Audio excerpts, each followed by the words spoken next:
Be so good they can't ignore you.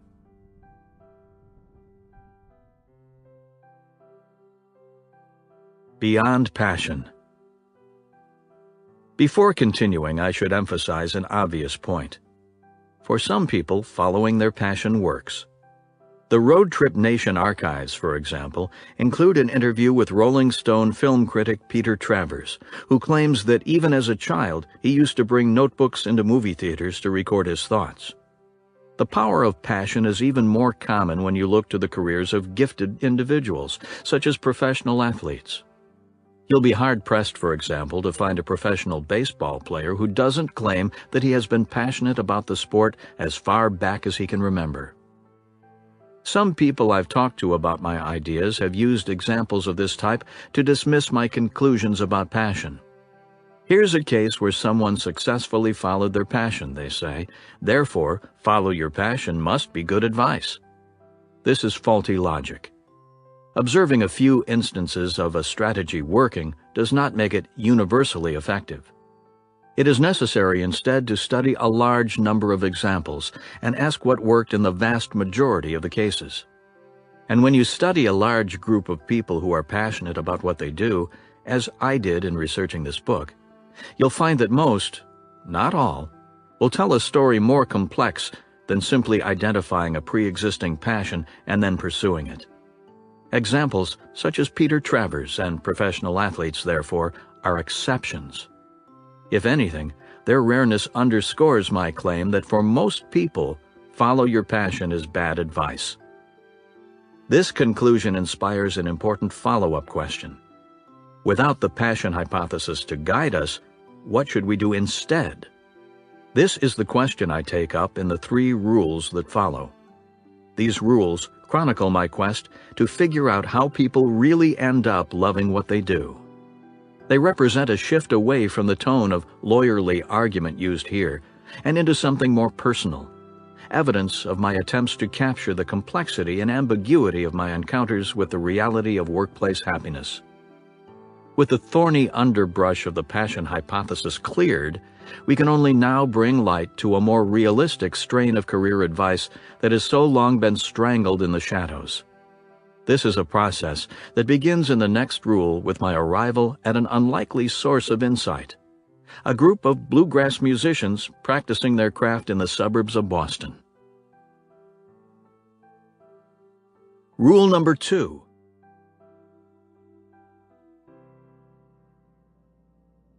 Be so good they can't ignore you.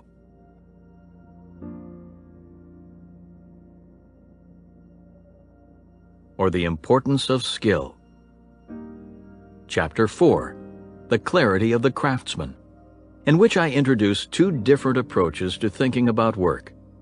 The craftsman mindset, a focus on what value you're producing in your job, and the passion mindset, a focus on what value your job offers you. Most people adopt the passion mindset, but in this chapter I argue that the craftsman mindset is the foundation for creating work you love. Upstairs at the Bluegrass Frat House. When I first rounded the corner onto Mapleton Street, the house, a careworn Victorian, blended in with its tidy suburban neighbors. It was only as I got closer that I noticed the eccentricities. The paint was peeling. There was a pair of leather recliners outside on the porch. Empty Bud Light bottles littered the ground. Jordan Tice, a professional guitar player of the new acoustic style, stood by the front door smoking a cigarette. He waved me over. As I followed him inside, I noticed that a small foyer set off the entry had been converted into a bedroom. "The banjo player who sleeps there has a PhD from MIT, Jordan said. "You'd like him." Jordan is one of the many musicians who come and go from the rental, squeezing themselves into any space that meets the technical definition of habitable. "Welcome to the Bluegrass Frat House," he said by way of explanation as we headed up to the 2nd floor where he lives. Jordan's room is monastic. Smaller than any dorm room I had at college, it's just big enough for a twin bed and a simple pressboard desk. A Fender tube amp sits in one corner and a rolling luggage bag in the other. Most of his guitars, I assume, are kept downstairs in the common practice space, as I only saw one in the room, a beat-up Martin. We had to borrow a chair from another room so that we could both sit. Jordan is 24. In the world of traditional work, this is young. But when you consider that he signed his first record deal while still in high school, it's clear that in the world of acoustic music, Jordan's no rookie. He's also painfully modest.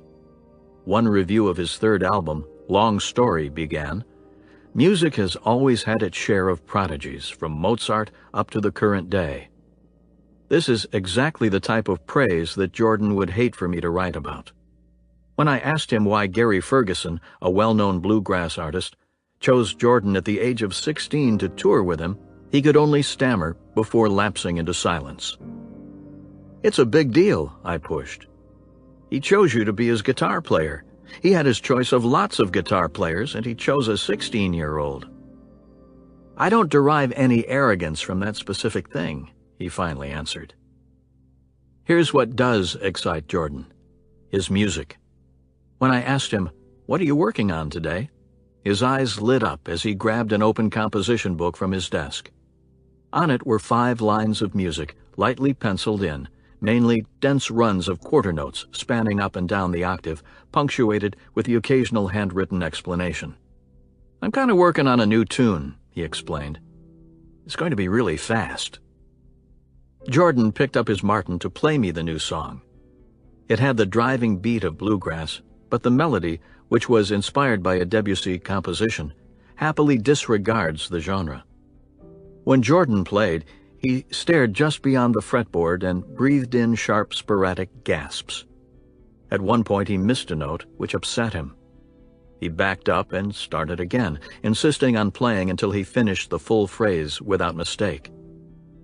I told him I was impressed by the speed of the licks. "No, this is slow," he replied. He then showed me the pace he's working toward. It's at least twice as fast. "I can't quite make the lead trail yet," he apologized after it slipped away from him. "I guess I could do it, but I can't get the notes to pop out yet like I wanted." He showed me how the successive notes in the lead tend to span many strings, complicating fast picking. It's really wide. At my request, Jordan laid out his practice regimen for this song. He starts by playing slow enough that he can get the effects he desires. He wants the keynotes of the melody to ring while he fills the space in between with runs up and down the fretboard. Then he adds speed, just enough that he can't quite make things work. He repeats this again and again.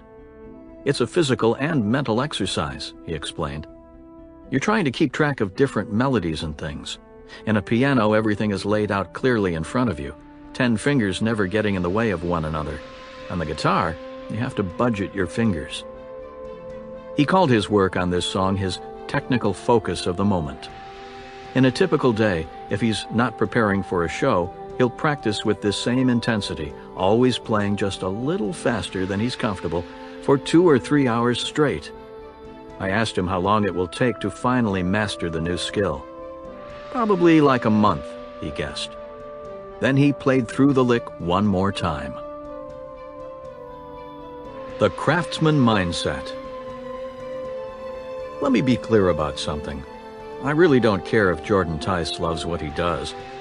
I also don't care why he decided to become a musician or whether he sees guitar playing as his passion. Musicians' career paths are idiosyncratic, often relying on unusual circumstances and lucky breaks early in life. The fact that Jordan's parents are both bluegrass musicians, for example, obviously played a big role in his early dedication to guitar. Because of this, I've never found the origin stories of performers' careers to be all that relevant to the rest of us. Here's what does interest me about Jordan: how he approaches his work on a daily basis. Lurking here, I discovered, is an insight of great value to my quest for work I love. The path that led me to Jordan and the insight he represents began with a 2007 episode of The Charlie Rose Show. Rose was interviewing the actor and comedian Steve Martin about his memoir, Born Standing Up. They talked about the realities of Martin's rise. "I read autobiographies in general, Martin said, "and I often get frustrated and say, 'You left out that one part here. How did you get that audition for that one thing where suddenly you're working at the Copa? How did that happen?'" Martin wrote his book to answer the how question, at least with respect to his own success in stand-up. It was in this explanation of how that Martin introduced a simple idea that floored me when I first heard it. The quote comes in the last 5 minutes of the interview, when Rose asks Martin his advice for aspiring performers. "Nobody ever takes note of my advice because it's not the answer they wanted to hear," Martin said. "What they want to hear is, here's how you get an agent, here's how you write a script. But I always say, be so good they can't ignore you." In response to Rose's trademark ambiguous grunt, Martin defended his advice. If somebody's thinking, "How can I be really good?" people are going to come to you. This is exactly the philosophy that catapulted Martin into stardom. He was only 20 years old when he decided to innovate his act into something too good to be ignored. Comedy at the time was all setup and punchline, the cliched nightclub comedian rat-a-tat-tat, Martin explained to Rose. He thought it could be something more sophisticated. Here's how Martin explained his evolution in an article he published around the time of his Charlie Rose interview. What if there were no punchlines? What if there were no indicators? What if I created tension and never released it? What if I headed for a climax, but all I delivered was an anticlimax? In one famous bit, Martin tells the audience that it's time for his famous nose on the microphone routine. He then leans in and puts his nose on the microphone for several seconds, steps back, takes a long bow, and with gravitas, thanks the crowd. The laugh came not then, he explains, but only after they realized I had already moved on to the next bit. It took Martin, by his own estimation, 10 years for his new act to cohere, but when it did, he became a monster success. It's clear in his telling that there was no real shortcut to his eventual fame. Eventually, you are so experienced that there's a confidence that comes out, Martin explained. I think it's something the audience smells. Be so good they can't ignore you.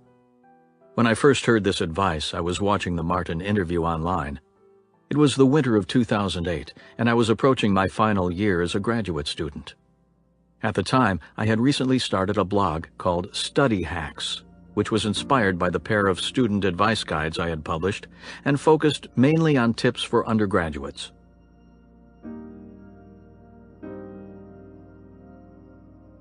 Soon after hearing Martin's axiom, however, I dashed off a blog post that introduced his idea to my readers. Sure, it's scary, I concluded, but even more, I find it liberating. As my graduate student career had been winding down, I had become obsessed with my research strategy, an obsession that was manifested in the chronic working and reworking of the description of my work on my website. This was a frustrating process. I felt like I was stretching to convince the world that my work was interesting, yet no one cared. Martin's axiom gave me a reprieve from this self-promotion. Stop focusing on these little details, it told me. Focus instead on becoming better. Inspired, I turned my attention from my website to a habit that continues to this day. I track the hours spent each month dedicated to thinking hard about research problems. In the month in which I first wrote this chapter, for example, I dedicated 42 hours to these core tasks. This hour-tracking strategy helped turn my attention back, above all else, to the quality of what I produce. At the same time, however, it also felt incremental, as if I hadn't yet grasped the full implications of Martin's radical idea. When I later launched my quest to uncover how people end up loving their work, it didn't take long for me to return to Martin's advice. Intuitively, I grasped that it played an important role in constructing a remarkable career. This is what led me to Jordan Tice. If I really wanted to understand this axiom, I figured, I needed to understand the people who live their lives by it. Listening to Tice talk about his routine, I was struck by his Martin-esque focus on what he produces. As you'll recall, he's happy to spend hours every day, week after week, in a barely furnished monastic room, exhausting himself in pursuit of a new flat-picking technique, all because he thinks it will add something important to the tune he's writing. This dedication to output, I realized, also explains his painful modesty. To Jordan, arrogance doesn't make sense. Here's what I respect: creating something meaningful and then presenting it to the world, he explained. Inspired by meeting Jordan, I got in touch with Mark Castevens to gain a cynical veteran's perspective on the performer's mindset. Mark is a studio musician from Nashville who has certainly earned his stripes.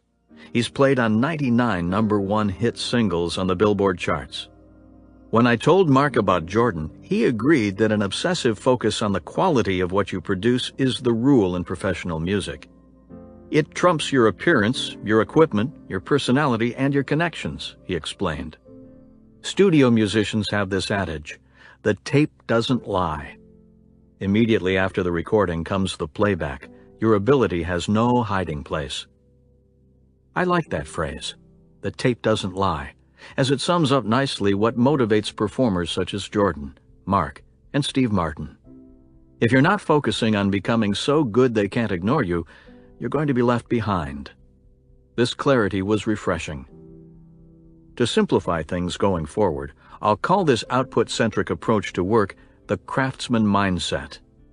My goal in rule number 2 is to convince you of an idea that became clearer to me the more time I spent studying performers such as Tice. Irrespective of what type of work you do, the craftsman mindset is crucial for building a career you love. Before we get ahead of ourselves, however, I want to take a moment to contrast this mindset with the way most of us are used to thinking about our livelihood. The passion mindset. People thrive by focusing on the question of who they really are and connecting that to work they truly love. Poe Bronson wrote this in a 2002 manifesto published in Fast Company. This should sound familiar, as it's exactly the type of advice you would give if you subscribed to the passion hypothesis, which I debunked in rule number 1. With this in mind, let's call the approach to work endorsed by Bronson the passion mindset. Whereas the craftsman mindset focuses on what you can offer the world, the passion mindset focuses instead on what the world can offer you. This mindset is how most people approach their working lives. There are 2 reasons why I dislike the passion mindset. That is, 2 reasons beyond the fact that, as I argued in rule number 1, it's based on a false premise. First, when you focus only on what your work offers you, it makes you hyper-aware of what you don't like about it, leading to chronic unhappiness. This is especially true for entry-level positions, which, by definition, are not going to be filled with challenging projects and autonomy. These come later. When you enter the working world with the passion mindset, the annoying tasks you're assigned, or the frustrations of corporate bureaucracy, can become too much to handle. Second, and more serious, the deep questions driving the passion mindset, who am I and what do I truly love, are essentially impossible to confirm. Is this who I really am? And do I love this? Rarely reduced to clear yes or no responses. In other words, the passion mindset is almost guaranteed to keep you perpetually unhappy and confused, which probably explains why Bronson admits, not long into his career seeker epic, What Should I Do with My Life?, that the one feeling everyone in this book has experienced is of missing out on life. Adopting the craftsman mindset. To summarize, I presented 2 different ways people think about their working life. The first is the craftsman mindset, which focuses on what you can offer the world. The second is the passion mindset, which instead focuses on what the world can offer you. The craftsman mindset offers clarity, while the passion mindset offers a swamp of ambiguous and unanswerable questions. As I concluded after meeting Jordan Tice, there's something liberating about the craftsman mindset.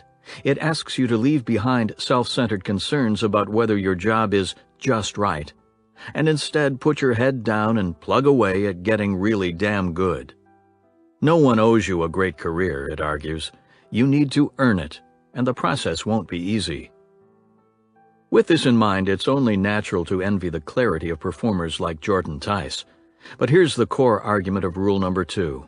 You shouldn't just envy the craftsman mindset, you should emulate it. In other words, I'm suggesting that you put aside the question of whether your job is your true passion and instead turn your focus toward becoming so good they can't ignore you. That is, regardless of what you do for a living, approach your work like a true performer. This shift in mindset proved an exciting development in my own quest. But as I discovered, it comes more easily for some than for others. When I began exploring the craftsman mindset on my blog, some of my readers became uneasy. I noticed them starting to home in on a common counter-argument, which I should address before we continue. Here's how one reader put it. Tice is willing to grind out long hours with little recognition, but that's because it's in service to something he's obviously passionate about and has been for a long time. He's found that one job that's right for him. I've heard this reaction enough times to give it a name, the argument from pre-existing passion. At its core is the idea that the craftsman mindset is only viable for those who already feel passionate about their work, and therefore it cannot be presented as an alternative to the passion mindset. I don't buy it. First, let's dispense with the notion that performers like Jordan Tice or Steve Martin are perfectly secure in their knowledge that they've found their true calling. If you spend any time with professional entertainers, especially those who are just starting out, one of the first things you notice is their insecurity concerning their livelihood. Jordan had a name for the worries about what his friends are doing with their lives, and whether his accomplishments compare favorably. The cloud of external distractions. Fighting this cloud is an ongoing battle. Along these lines, Steve Martin was so unsure during his decade-long dedication to improving his routine that he regularly suffered crippling anxiety attacks.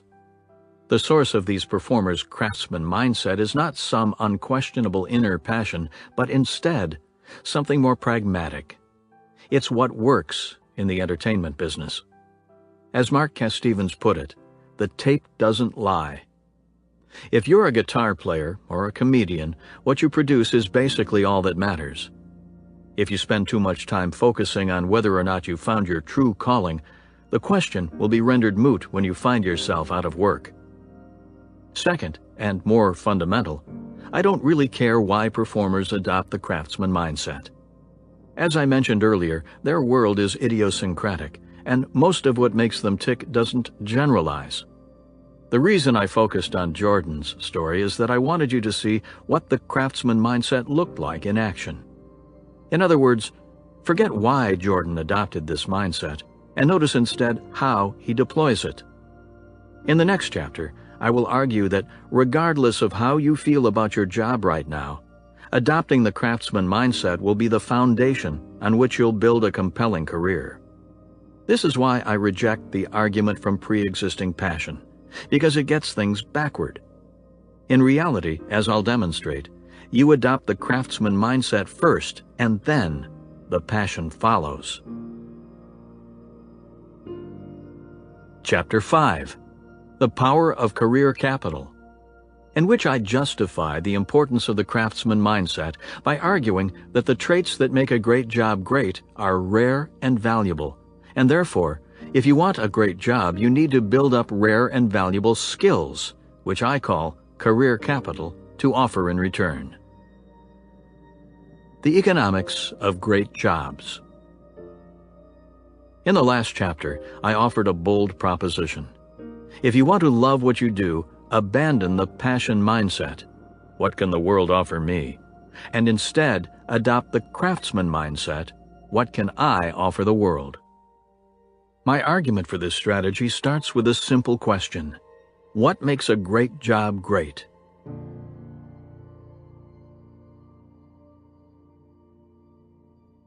In exploring this question, it helps to get specific.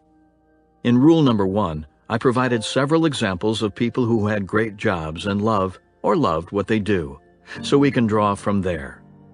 Among others, I introduced Apple founder Steve Jobs, radio host Ira Glass, and master surfboard shaper Al Merrick. Using this trio as our running example, I can now ask what it is specifically about these three careers that makes them so compelling. Here are the answers that I came up with. Traits that define great work. Creativity. Ira Glass, for example, is pushing the boundaries of radio and winning armfuls of awards in the process. Impact. From the Apple II to the iPhone, Steve Jobs has changed the way we live our lives in the digital age. Control. No one tells Al Merrick when to wake up or what to wear. He's not expected in an office from 9 to 5. Instead, his Channel Island Surfboards factory is located a block from the Santa Barbara beach, where Merrick still regularly spends time surfing.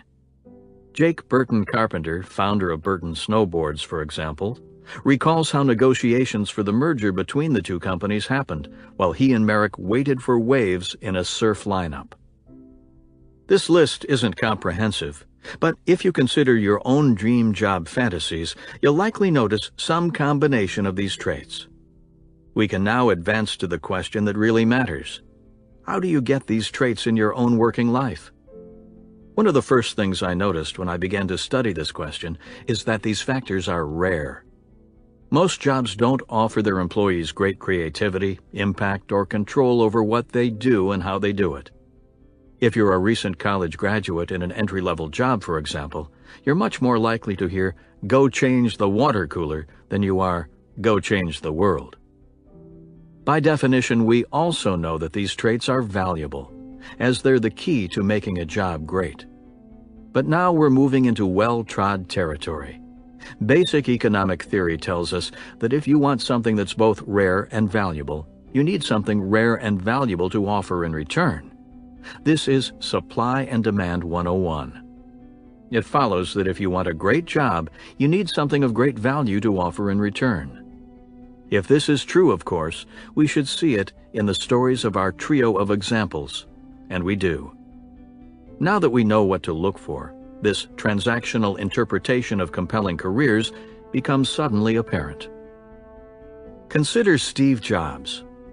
When Jobs walked into Paul Terrell's bite shop, he was holding something that was literally rare and valuable, the circuit board for the Apple I, one of the more advanced personal computers in the fledgling market at the time. The money from selling 100 units of that original design gave Jobs more control in his career. But in classic economic terms, to get even more valuable traits in his working life, he needed to increase the value of what he had to offer. It's at this point that Jobs' ascent began to accelerate. He takes on $250,000 in funding from Mark Markula and works with Steve Wozniak to produce a new computer design that is unambiguously too good to be ignored.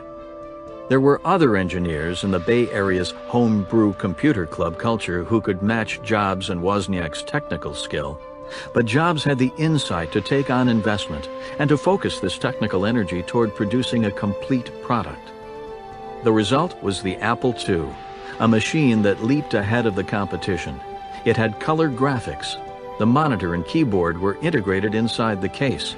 The architecture was open, allowing rapid expansion of memory and peripherals, such as the floppy disk, which the Apple II was the first to introduce into mainstream use. This was the product that put the company on the map and that pushed Jobs from a small-time entrepreneur into the head of a visionary company. He produced something of great value, and in return, his career got an injection of creativity, impact, and control. The radio host Ira Glass was given the opportunity to create his genre-defining radio show, This American Life, only after he had proven himself as one of public radio's best editors and hosts. Glass started as an intern and then moved on to become a tape cutter for All Things Considered.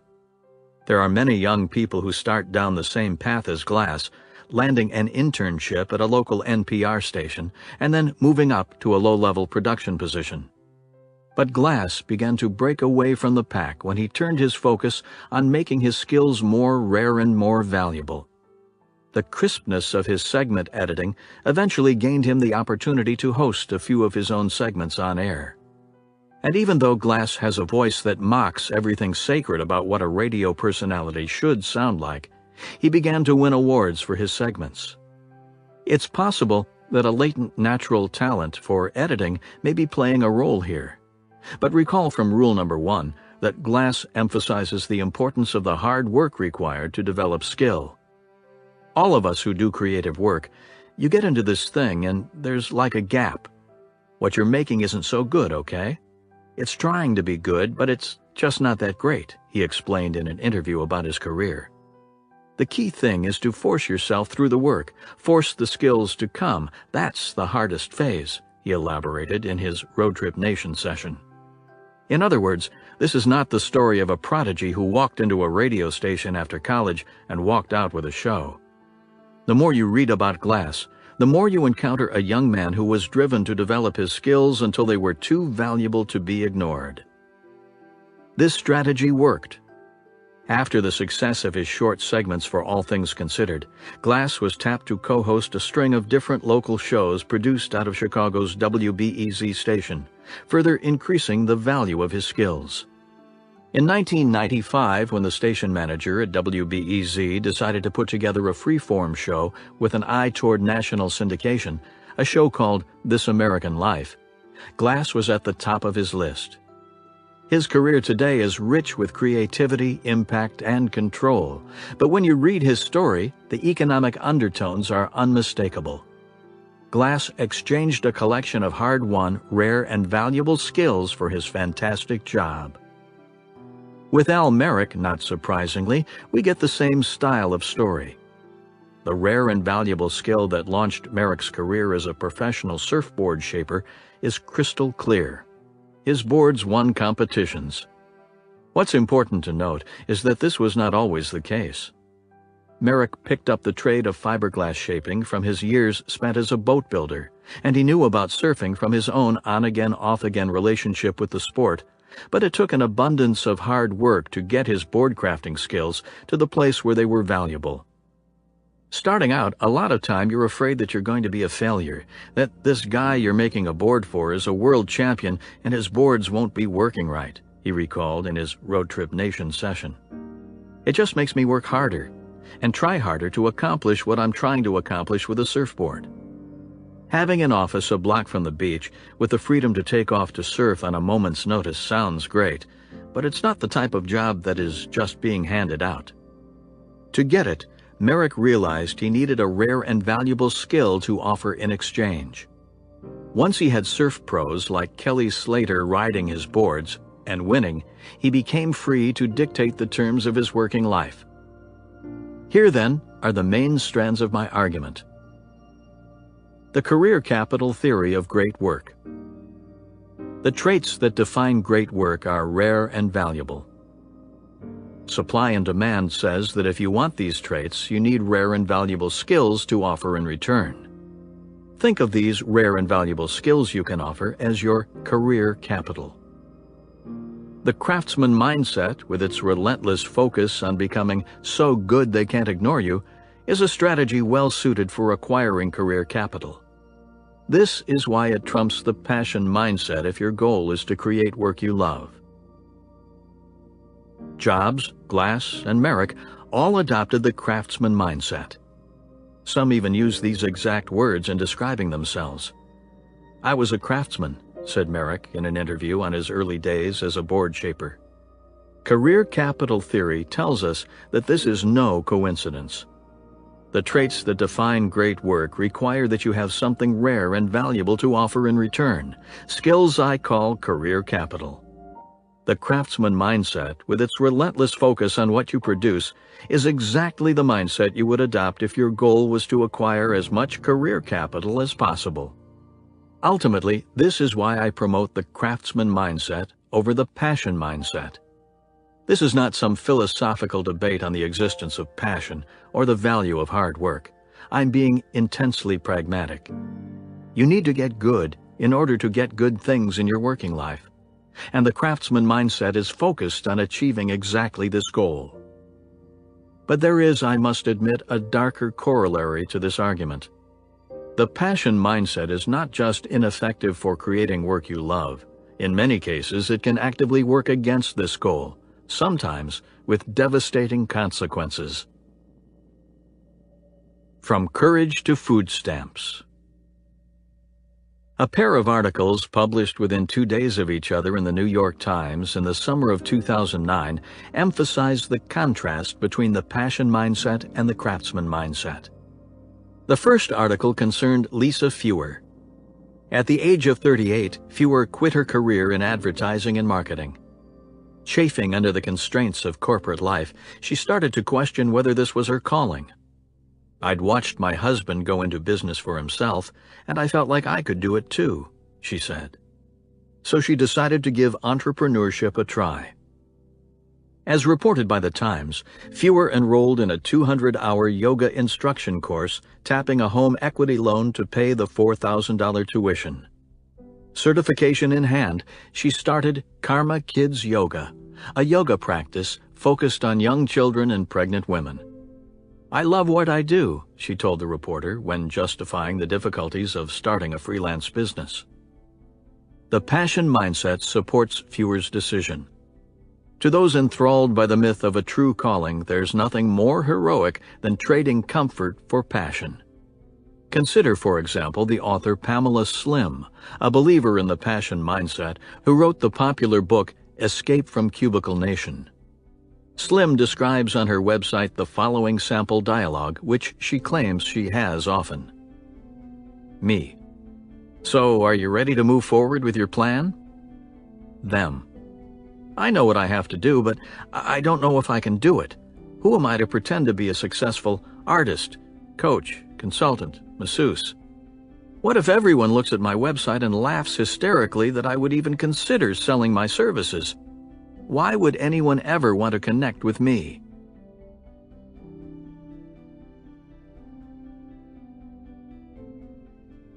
Me. Time for a little work on your backbone. Motivated by these encounters, Slim launched a phone seminar product called Rebuild Your Backbone. Its goal is to convince more people to be like Lisa Fewer by finding the courage to follow their dreams. The course description says Slim will answer questions like, "Why do we get stuck living other people's models of success?" and "How do we get the courage to do big things in the world?" It costs $47. Rebuild Your Backbone is an example of the courage culture, a growing community of authors and online commentators pushing the following idea: the biggest obstacle between you and work you love is a lack of courage. The courage required to step away from other people's definition of success and to follow your dream. It's an idea that makes perfect sense when presented against the backdrop of the passion mindset. If there's some perfect job waiting for us out there, every day we're not following this passion is a wasted day. When viewed from this perspective, Fewer's move appears courageous and long overdue. She could be a guest lecturer in Pamela Slim's teleseminar.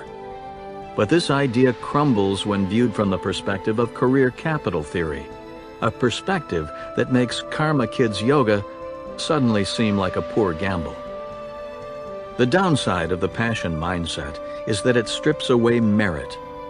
For passion proponents like Slim, launching a freelance career that gives you control, creativity, and impact is easy.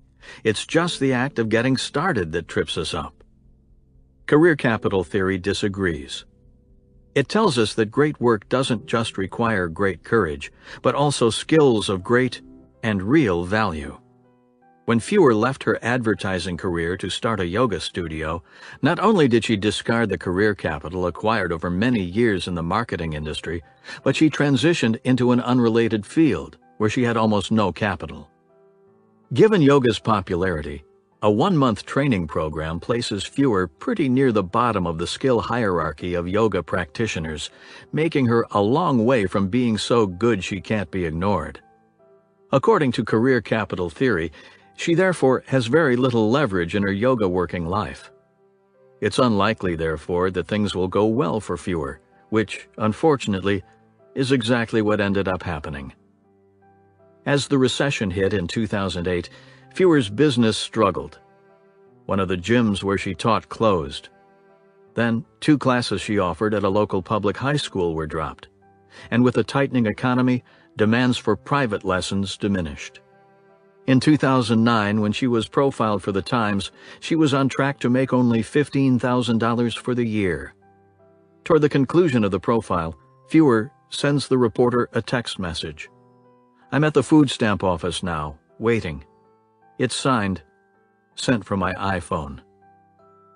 2 days after Lisa Fewer's profile was published, the Times introduced its readers to another marketing executive, Joe Duffy. Like Fewer, Duffy worked in advertising and eventually began to chafe at the constraints of corporate life. "I was tired of the agency business," he recalls. "I wanted to simplify my life and focus on the creative side again."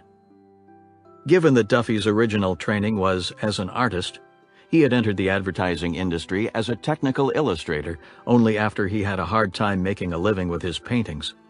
Supporters of the passion mindset might encourage someone in Duffy's situation to leave advertising behind and return to his passion for the creative arts.